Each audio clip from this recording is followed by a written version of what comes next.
Olá, muito bem-vindo, muito bem-vinda. Nós estamos hoje no ar para esse novo encontro literário Alter Brasilis. Hoje eu tenho a honra e o prazer de encontrar Raquel Naveira, está no Campo Grande, Mato Grosso do Sul, onde eu estive nesses últimos dias.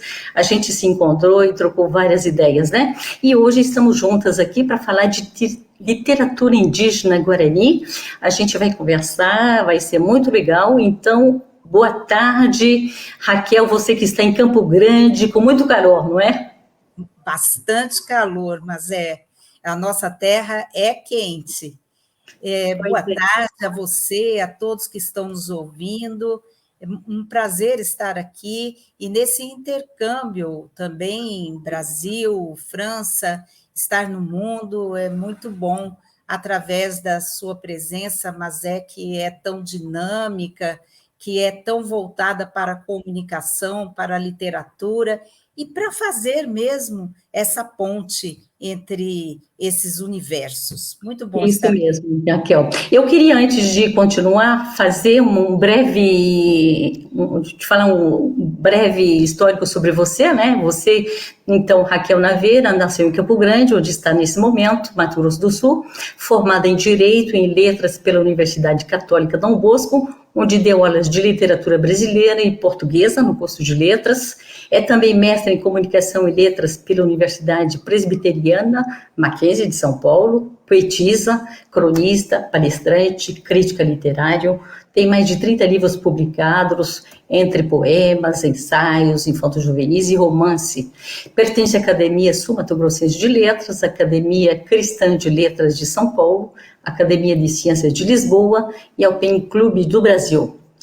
Então, estamos aqui para situar, antes de falar então de literatura indígena guarani, eu queria lembrar quem são os guaranis, né? Os guaranis, no século V, a cultura teria se diferenciado do tupi, né? A gente tem a brancha tupi-guarani. No momento da chegada dos europeus, os guaranis ocupavam regiões do litoral, de São Paulo até o Rio Grande do Sul, no interior das bacias do Rio Paraná, Uruguai e Paraguai. Engloba, portanto, terras do Paraguai, Argentina, Uruguai e Brasil, né? No século XVI ao XVIII, a gente viu a história dos guaranis, marcada pela presença missionária dos jesuítas, as missões, né? Que queriam catequizá-los, e os portugueses e espanhóis que queriam fazê-los escravos, e os fizeram, né? Hoje, os guaranis vivem na Argentina, no Paraguai e no Brasil, Rio Grande do Sul, Santa Catarina, São Paulo, Paraná, e sobretudo no Mato Grosso do Sul, o segundo estado do país em termos de população indígena, com mais de 77 mil pessoas, 18% em Dourados, né? Muitos nas imediações. É um povo dividido em 3 subgrupos, né? Mbiá, Caiová e Nhandevá, com características específicas, mas pertencentes ao mesmo tronco tupi-guarani, como a gente disse, antes era tupi-guarani, 2 branchas. Então, vamos falar então de literatura indígena guarani. Segundo o escritor guarani Olívio Jicupé, um dos mais conhecidos, ele propõe uma classificação: literatura nativa e literatura indígena. Ele diz que a literatura nativa seria contada, escrita pelos próprios indígenas, partem de suas vivências, mesmo sendo narrativas de ficção. E a literatura indígena é aquela que contada, escrita pelo não indígena, sobre o que ouviu dos indígenas. Então, a literatura indígena, eu tenho que ela começa, você vai nos dizer se é o teu ponto de vista, começaria pelos escritores brancos, os indianistas. A gente tem o Guarani, de José de Alencar, em 1857, durante a primeira fase do romantismo no Brasil, e ele, o José de Alencar, que escreveu a trilogia Guarani, Ubirajara e Iracema. Autores aí do Mato Grosso do Sul, né, como Manuel de Barros, mas outros também, Guimarães Rosa, Mário Palmério, Hélio Cerejo. E você, Raquel Naveira, entrar em contato com o Guarani. Você poderia nos falar dessa experiência, né, sobretudo do Manuel de Barros, da tua experiência com o Guarani? Mas nasci em Campo Grande, passei a minha infância na fronteira, Bela Vista, beira do Rio Apa. Então, a minha alma é uma alma de fronteira entre Brasil e Paraguai, entre o bem e o mal, entre a sombra e a luz. É uma alma que está nesses limites, que sofreu todas essas influências. E a infância, ela é um tesouro de recordações, é a nossa coluna vertebral.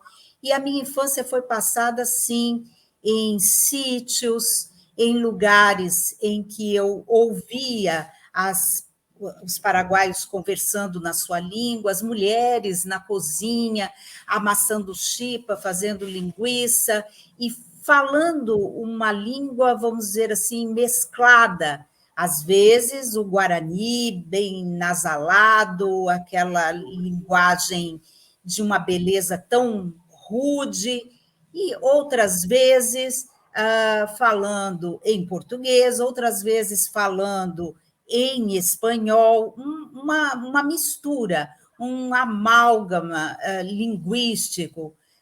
Aqui, um escritor chamado Douglas Diegues fala em um portunhol selvagem, que é a mistura de todas essas línguas e expressões. E quando eu era pequena, havia, sim, muito preconceito em relação ao Guarani. Geralmente, alguém dizia, minha avó, no caso, não quero que fale essa língua. Havia uma certa separação, vamos dizer assim, de classes sociais. Era uma coisa meio estranha, não havia aquela consciência da beleza da língua, de todas as línguas são belas, elas representam uma mundividência, representam uma identidade, no caso do Guarani, essa identidade indígena, ameríndia. Não havia esse, vamos dizer assim, esse viés sociológico de uma valorização da cultura. Ao mesmo tempo, essa cultura estava absolutamente impregnada no dia a dia. O nosso contato aqui na fronteira com a língua guarani também se dá muito através do cancioneiro paraguaio. As guarânias, as polcas, as guarânias em guarani, naturalmente, que são coisas de raiz, que quando começa a tocar uma cantiga paraguaia, nossa alma é mexida, raízes são mexidas. Então, o cancioneiro é algo assim muito forte. Também aqui nesta região, como até em São Paulo e Rio, enfim, o Brasil inteiro, os topônimos, os nomes das fazendas, os nomes das cidades, tudo é ligado a uma memória guarani. Uma cidade como, por exemplo, Camapuã significa túmidos seios em guarani. Carapó, raiz de erva. Inhumverá, campo brilhante. Sangapuitã, sanga vermelha. Então, E nas tuas obras, Raquel, como é que essa língua está nas tuas obras? Como é que você restitui, você sente nas tuas obras essa cultura, né? Então, essa cultura é muito forte na minha infância, no meu entorno, e ela está muito presente na minha obra. Eu escrevi um romanceiro chamado Guerra entre Irmãos, poemas inspirados na Guerra do Paraguai. Então, eu fiz toda uma pesquisa sobre esse acontecimento histórico tão marcante para o Brasil e para a nossa região em particular. E aí eu falei sobre essa comunicação, sobre essas línguas que estão o tempo todo amalgamadas e que, ao mesmo tempo, não há comunicação quando há uma guerra, há a morte, há a destruição, que é o contrário da comunicação. Eu falo sobre o solo guarani, o lugar em que aconteceu a guerra, o solo guarani. Guarani significa guerreiro, Paraguai significa os paiaguás, aqueles canoeiros ribeirinhos daí, Paraguai. Então, Piraretã, que é a pátriazinha paraguaia. Então, todas essas expressões, essas lembranças da história, tudo isso está no meu romanceiro. E é um romanceiro em que eu conto a guerra, conto fatos da guerra, principalmente fazendo monólogos. Eu me ponho na pele, por exemplo, da Madame Lynch, na pele de uma Quiguaverá, que eram aquelas vivandeiras, aquelas prostitutas que usavam pente no cabelo, vestidos em anduti, e passavam pelos acampamentos dos militares, do exército, enfim.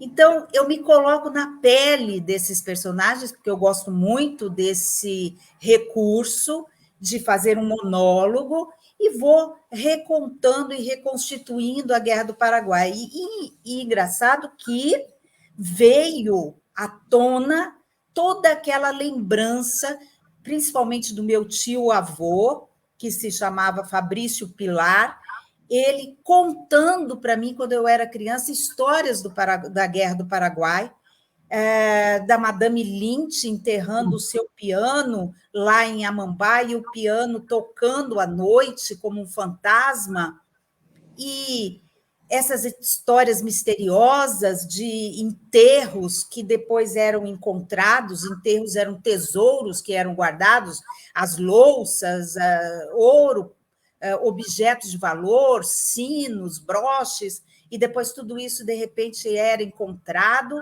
e os enterros eram misteriosos também, porque eles andavam por baixo da terra. E essas histórias da minha infância, contadas por esse tio mágico de bombacha que eu tive, de cuia de tereré, com aquela faixa colorida do Paraguai, branca, azul e vermelha na cintura, essas histórias brotaram, surgiram.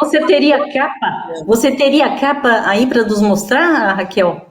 Eu estou sem ele aqui, Tá. porque Okay. ele está agora num livro chamado Jardim Fechado, que é uma antologia.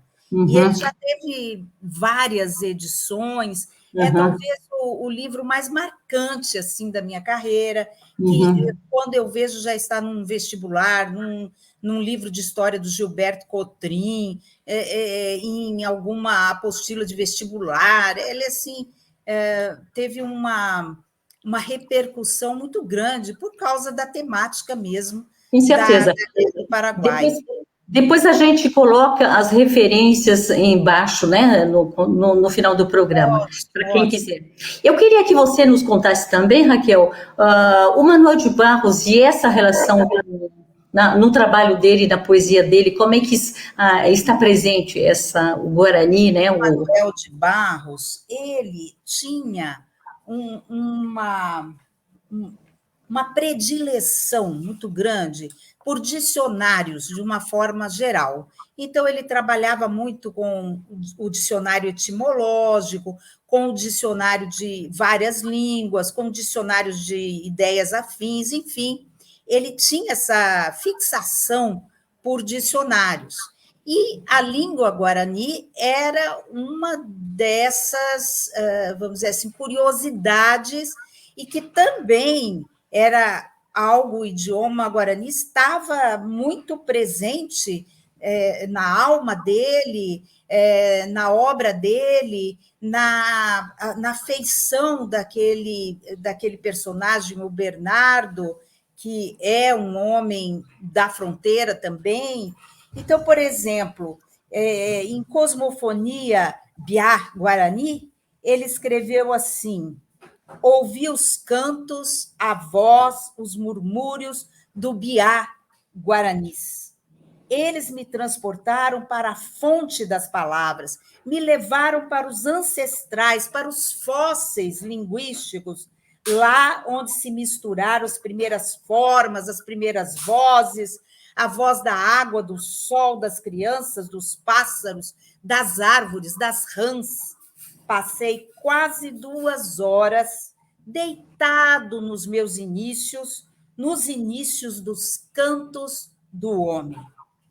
Então, era muito flagrante o interesse de Manuel de Barros pelos arcaísmos em geral e pela ancestralidade, pela beleza, pelo ritmo da língua guarani. Uhum. Beleza, maravilha, Raquel. Eu queria, então, você, como disse, né, a família, algum tempo atrás, não era interessante, não era uma cultura valorizada o Guarani, né? O que restou? Depois a gente vai falar do que está sendo feito a partir de 1988, da nova Constituição, mas no dia a dia, o que a gente perdeu dessa cultura, Raquel?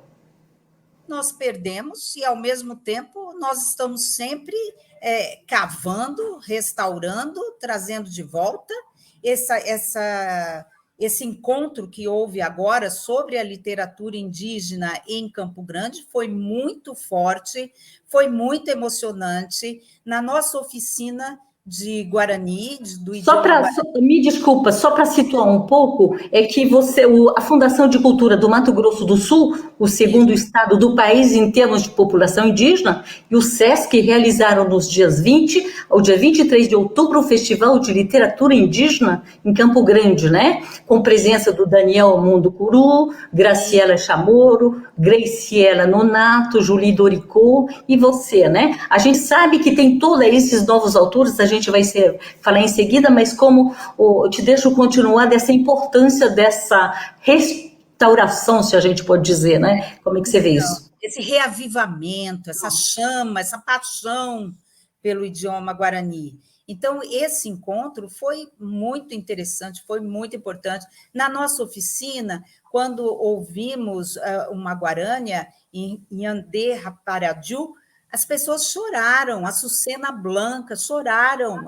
A emoção é algo muito forte, e principalmente nessa nossa região aqui, quando ouvimos Mário Palmério, como você falou, saudade, palavra triste, quando se perde um grande amor, o Lago de Ipacaraí. Mário Palmério, o autor do Chapadão dos Bugres, ele foi cônsul no Paraguai, e ele ficou encantado com as guarânias e fez essas composições maravilhosas que também tanto tocam a nossa alma.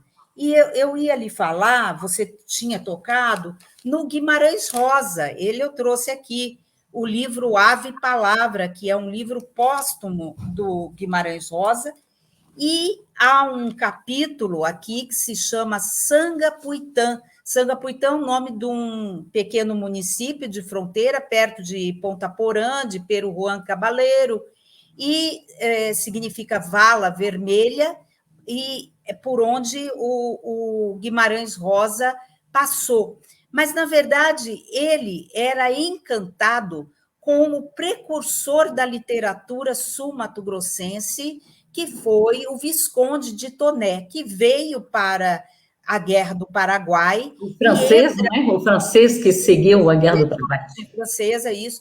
E ele vem como tenente aos 22 anos, e ele vai escrever as memórias da guerra em Retirada da Laguna, e ele vai escrever o primeiro romance romântico ambientado em Santana do Parnaíba, que é uma região que ele descreve muito bem, o Mato Grosso, que é o Inocência, um romance bem romântico, de amor incompreendido, enfim.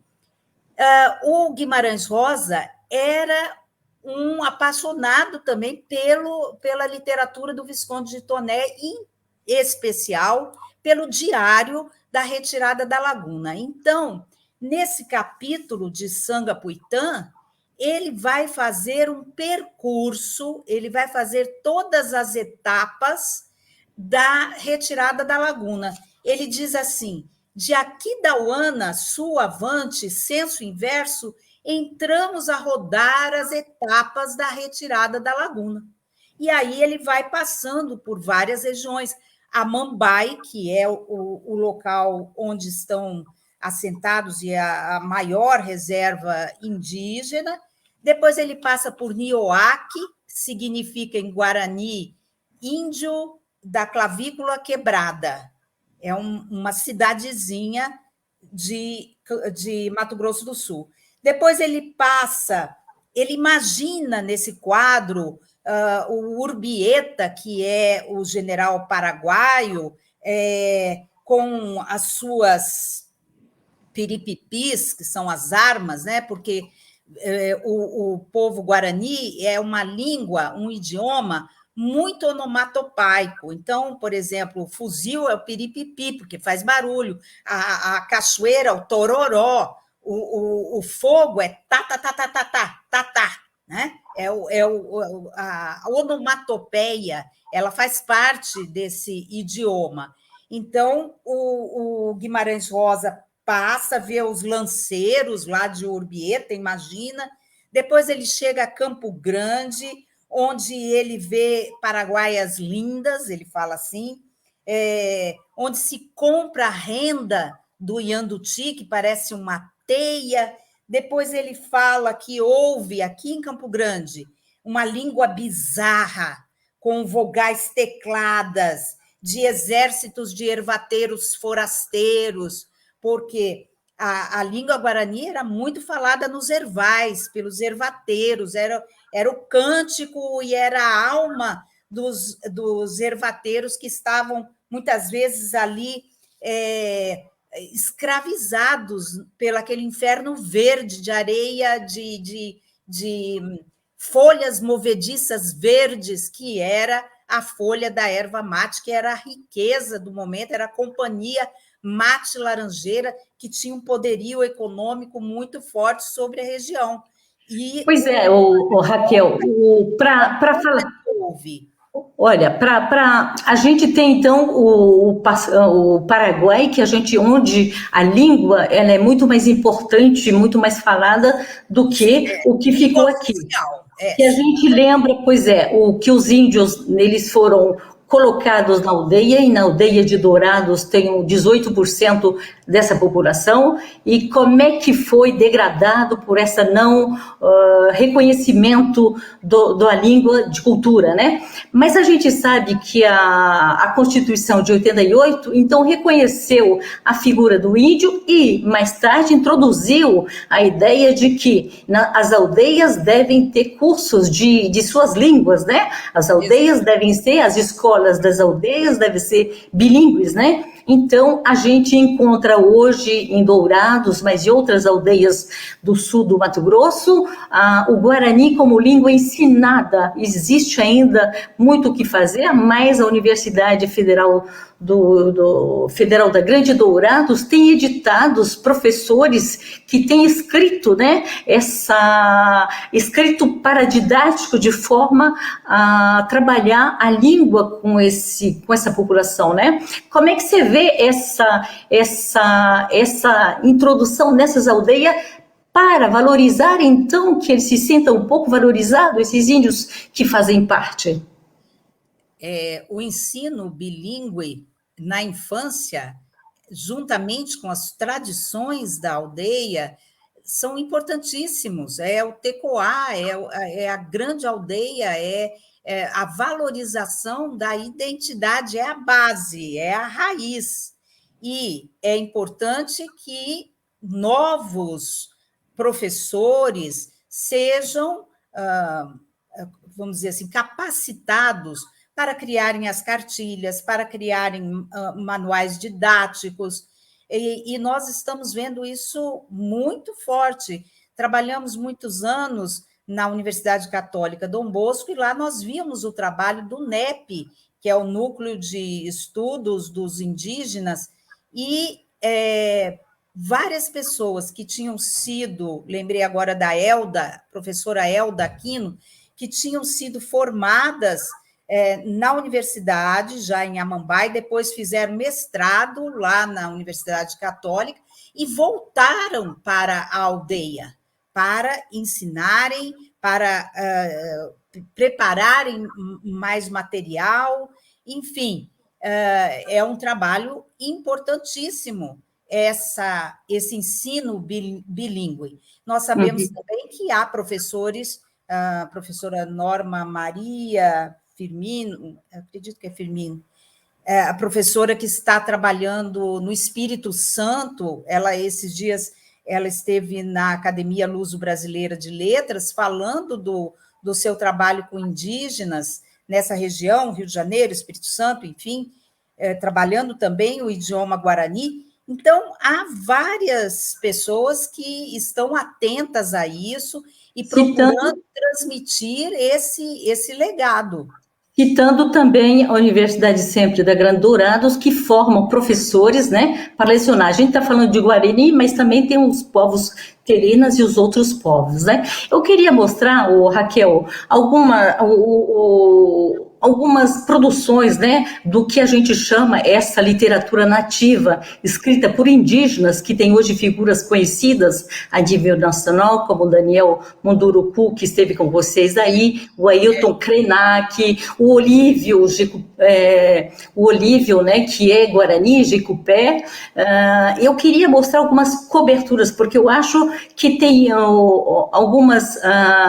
eu aqui... Isso, porque, olha, tem né, as ideias, a gente conhece o Ailton, que tem um conhecimento muito importante, mas a gente tem, né, presente essa obra do Olívio, que editou várias outras coisas, recentemente também editou um outro livro com 5 outros autores guarani, o seu filho que também tem escrito em Guarani. Em Guarani, eles publicam em Guarani, esses que eu estou mostrando aí em português, mas eles têm publicado em Guarani e em português, eu acho da maior importância. E ele está aqui, né, o Olívio Jicupé, que mora na região de São Paulo. A gente tem também Metade Cara, Metade Máscara, da Eliane. Tem vários autores atualmente, né, e que produzem essa literatura, né, recentemente eu li que tinha 57 autores indígenas no Brasil, acho que teria muito mais se a gente contasse somente os professores, né, que publicam, e são vários, e a gente vê realmente edições muito interessantes e publicadas por autores, editores do Brasil inteiro, editores bem reconhecidos, né? O tempo está passando, Raquel, então o que você, com a experiência, como é que você vê essa experiência dessa, né, literatura nativa e o que eles contam? Eu estou aqui com A Vida Não É Útil, que é um tratado filosófico muito interessante do Ailton Krenak, que deu a ele o Juca Pato. Então, muito interessante sobre tudo que nós estamos vivendo, a pandemia, a natureza, problema de clima, e essa visão do Tecoá, da grande aldeia, que é um território que não tem demarcação e é um território que proporciona a vida às pessoas. E eu gostaria de lembrar que Kikyo, não é Tupi, Guarani, do Geraldo Espíndola, é um hino também do Mato Grosso do Sul. E lembrar de Brígido Ibanes, um brasiguaio que escreveu sobre a fronteira, sobre a Ivi, que é a erva, escreveu sobre o bandoleiro Selvino Jaques, essas coisas que aconteceram na fronteira.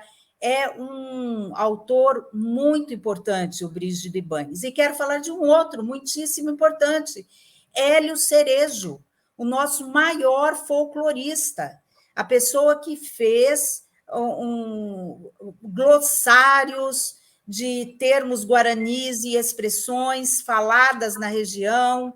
Eu lembrei agora o Quiriri, por exemplo. O Quiriri é a hora do crepúsculo, é aquela hora de tomar o tereré. O Hélio Cerejo vai falar muito do drama do ervateiro, vai falar do grito do ervateiro quando está à beira de um rio, ou está num campo, está bureando, que é o grito, papeiu, é o grito do ervateiro, é assim como, vamos dizer, aquela coisa primitiva da alma de gritar um gol, né? O som do berrante e o grito do ervateiro. E Uhum. ele tem uma obra muito extensa, o Hélio Cerejo, Uhum. de toda essa história da fronteira e da erva mate, da influência paraguaia. Então, são nomes, às vezes, que não são muito lembrados, mas são Uhum. muito importantes para a nossa cultura. Sim, com certeza, Raquel. Como a gente já está passando dos 30 minutos, eu queria dizer da importância, né, retomar essa importância do povo, né, que uma vez escravizado, está voltando a renascer, se a gente pode dizer dessa forma. A gente sabe todos os problemas que a aldeia de Dourados tem, né, com as taxas de vários problemas. Mas esse surgir, então, é muito importante. E dizer o que você pode falar dessa, né, de por que a gente, né, o homem branco, né, escravizou e fez tudo isso, essa necessidade que eles têm, os índios, os nativos agora, de retomar e fazendo muito bem, né, como esses autores que você citou e outros, né, e a situação dos índios, né, os outros que estão lá na Amazônia também, que está sendo, a gente está sabendo, um momento muito difícil, né, como é que você vê a situação, como é que a gente pode acabar, né, com essa situação e recuperar essa cultura que, como você disse inicialmente, todas as culturas são muito importantes. Por que a gente tem que não dar o espaço ao outro, né? Uhum. Então, os guaranis, e nós somos também guaranizados. Aqui é uma terra guaranizada. E eu tenho comigo que a bandeira mais linda, porque na Revolução Francesa era falado igualdade, fraternidade, liberdade. E eu acho que é uma outra palavra que poderia ser colocada, talvez para mim a mais importante para a fraternidade, é a beleza.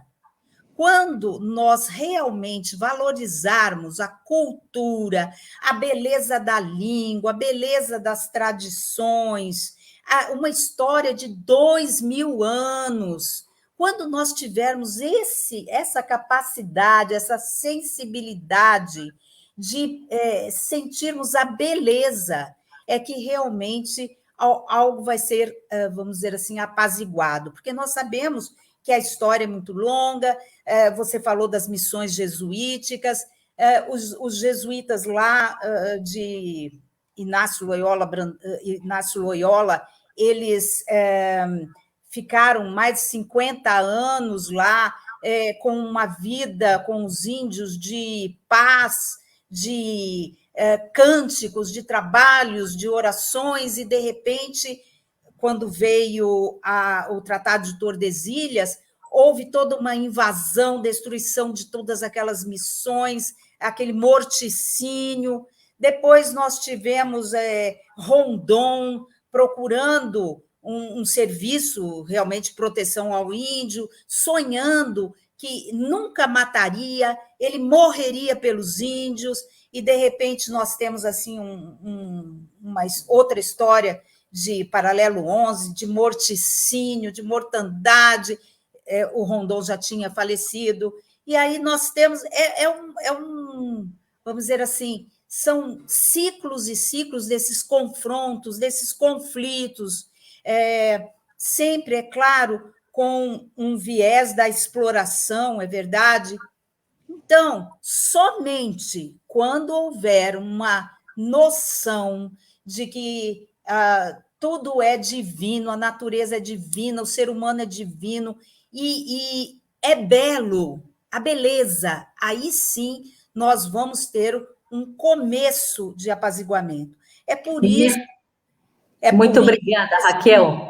A gente tem que, me desculpa, a gente tem que ficar por aqui, falamos, é tão emocionante, mas a gente precisa acabar por aqui. Muito obrigada por tua participação, muito obrigada, você que é sul-mato-grossense como eu, e está no meu coração, muito obrigada e por aceitar o convite, né, de falar aqui no Instituto Alter Brasilis, para Paris, para a região parisiense, para a Europa e para o Brasil.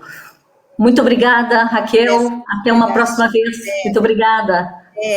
Até. Um abraço grande, poético e guarani.